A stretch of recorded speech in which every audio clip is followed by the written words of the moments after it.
வணக்கம். 2026ஆம் ஆண்டிற்கான வருடம் ராசி பலன் ரிஷபம். இந்த வருடம் மகாலட்சுமியினுடைய அருள் பரிபூரணமாக ரிஷப ராசி நண்பர்களுக்கு அனைவருக்கும் கிடைக்கட்டும்.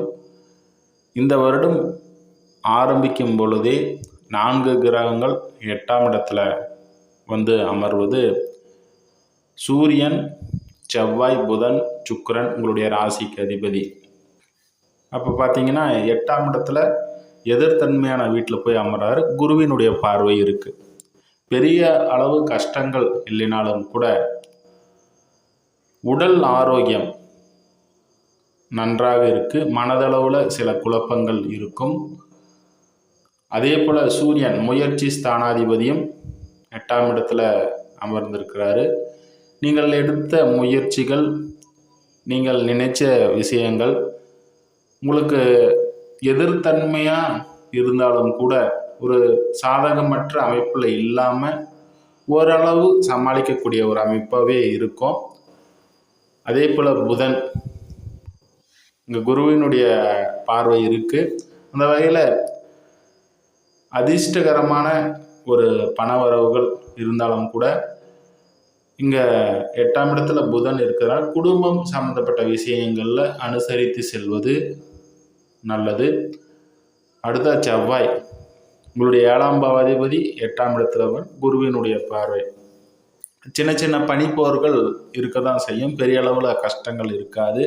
திருமணம் ஆன ஆண் பெண் அனைவருக்குமே தன்னுடைய கணவன் மனைவிக்கிடையில் இருந்த கருத்து வேறுபாடுகளை பெருசு பண்ண வேண்டாம். இதனுடைய சனியினுடைய பார்வையும் இங்கே செவ்வாய்க்கு இருக்குது. செவ்வாயும் சனியை பார்த்துறாரு. முரண்பாடுகள் இருக்கும்.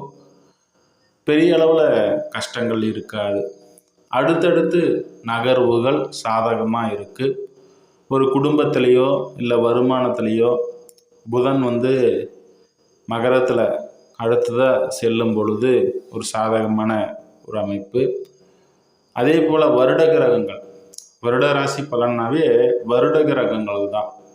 அந்த வகையில் இங்கே சனி உங்களுடைய ராசிக்கு 11ஆம் இடத்துலையும், இந்த வருடம் ஆரம்பிக்கும் போது உங்களுடைய தனஸ்தானத்தில் 2ஆம் இடம் மிதுனத்தில் குருவும், ராகு கேதுகள் கும்பம் மற்றும் சிம்மத்தில் 4 மற்றும் 10ஆம் இடம் கும்பத்தில் ராகுவும் அமர்ந்திருக்காங்க. அந்த வகையில் பார்க்கும் பொழுது இந்த ராகுக்கு குருவினுடைய பார்வை இருக்குது. தொழில் அமைப்புகள்லாம் புதிய ஒரு கிளையை தொடங்கிறது. தொழில் விஷயத்தை பெருசு பண்ணணும்னு நினைக்கிறவங்க எதிர்பார்த்த அளவு தொழிலில் முன்னேற்றம் அடைவது, இது போன்ற அமைப்புகள்லாம் இப்போ இருக்கும். வேலையாட்களும் உங்களுக்கு உதவிகரமாக இருப்பாங்க. ஏன்னா சனி 11ஆம் இடத்தில் தான் அமர்ந்திருக்கிறாரு. அந்த வகையில் இங்கே 6ஆம் பாவாதிபதி இந்த வருடத்தின் ஆரம்பம் மட்டும் வேலையாட்களை கொஞ்சம் அனுசரித்து செல்லுங்க. அடுத்தடுத்து சுக்கிரன் நல்ல ஒரு அமைப்பில் வருவார். மார்ச் மாதத்தில் சுக்கிரன் உச்ச அமைப்பை பெறுவார். அந்த காலகட்டங்களில் வேலை செய்பவர்களுக்கும் சரி, வேலையாட்களாலும் சரி, தொழில் செய்பவர்களுக்கும் இது ஒரு ஏற்ற ஒரு அமைப்பு மார்ச் மாதத்தில் உண்டு. அடுத்ததாக குரு ஜூன் மாதம் பெயர்ச்சி அடைகிறாரு. இங்கே 2ஆம் இடத்தில் இருந்தவர் 3ஆம் இடத்தில் வர இருக்கிற இங்கே உச்ச அமைப்பை பெறுவார்.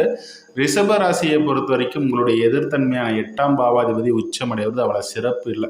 ஆனால் உச்சமடைந்த இந்த குரு பார்வை சிறப்பான நன்மைகளை தரும். அந்த வகையில் இவருடைய பார்வை உங்களுடைய 7ஆம் வீட்டிற்கு வெல்றதுனால திருமணம் ஆகாத ஆண் பெண் அனைவருக்கும் இப்போது திருமணமாக போகுது. அதே போல் இந்த ஜூன் மாதத்தில் செவ்வாய் இங்கே உங்களுடைய ராசிக்கு 10ஆம் இடத்துல போய் அமர்ந்துறாரு. ராகுவுடன் அமர்ந்தாலும் கூட இங்கே குருவினுடைய பார்வை ஜூன் மாதம் 3ஆம் தேதி பெயர்ச்சி அடைகிறாரு. அதற்கு முன்னாடி இந்த மே மாதத்தில் குரு மிதுனத்திலிருந்து இங்கே ராகு செவ்வாய் இணைவு பெற்று 10ஆம் இடத்துல இருக்கிறதுனால குருவினுடைய பார்வை இருக்கிறதுல முற்பகுதியில் இந்த மே மாதம் முற்பகுதியில் திருமணம் ஆகாத ஆண் பெண் அனைவருக்கும் திருமணம் கைகூடி வரக்கூடிய ஒரு நல்ல ஒரு அமைப்பு உண்டு. அடுத்ததாக ஜூன் ஜூலையில் பார்த்தீங்கன்னா செவ்வாய் சனியினுடன் இணைவார். அந்த வகையில் இங்கே கணவன் மனைவிக்கு இடையில், அதே போல் உங்களுடைய வெளிதூர விஷயங்களில் கவனம் தேவை. இப்போ மறுமணத்திற்காக எதிர்பார்த்து கொண்டிருப்பவர்களுக்கு விவாகரத்து பெறக்கூடிய அமைப்பு இந்த காலகட்டங்களில் ஜூன் ஜூலையில் ஏற்படும். அதே போல் மறுமணத்திற்காக காத்து கொண்டிருப்பவர்கள் பார்த்தீங்கன்னா பிப்ரவரி மார்ச் இந்த காலங்களில் மறுமணம் ஏற்படக்கூடிய ஒரு அமைப்பும் ஏற்படும். வேலை சம்பந்தப்பட்ட விஷயங்கள் எல்லாம் பிப்ரவரி மார்ச் ஏப்ரல் போன்ற காலகட்டங்கள் ஒரு சிறப்பாக இருக்குது.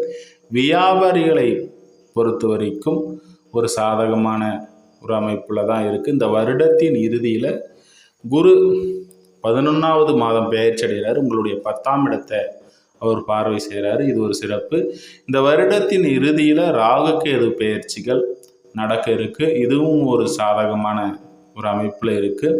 3ஆம் இடத்துல கேது அமர்றாரு. அதற்கு முன்னாடி 4ஆம் இடத்துல கேது குரு இணைவு பெறுறாங்க. அப்போ பழைய வண்டி வாகனங்களை விற்று புதிதாக வண்டி வாகனம் வாங்குறது, அது போன்ற அமைப்புகள்லாம் இப்போது இருக்கும். வீட்டில் இருந்த சின்ன சின்ன விஷயங்களை சரி செய்கிறது, இது போன்ற அமைப்புகள்லாம் இப்போது ஏற்படும்.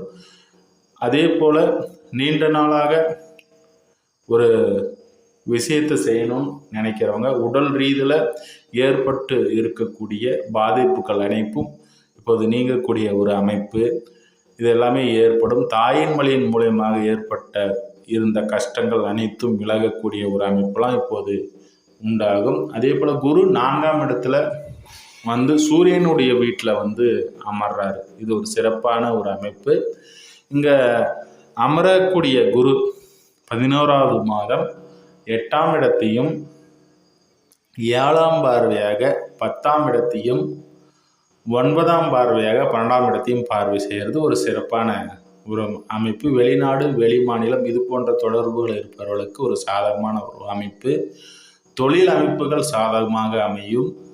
தூரதேச பயணங்களில் வசிப்பவர்களுக்கு இந்த 9ஆம் பார்வையாக குரு 12ஆம் இடத்தை பார்ப்பதனால அவர்களுக்கு சாதகமான ஒரு அமைப்பும் இப்போது உண்டாகக்கூடிய ஒரு சூழல்.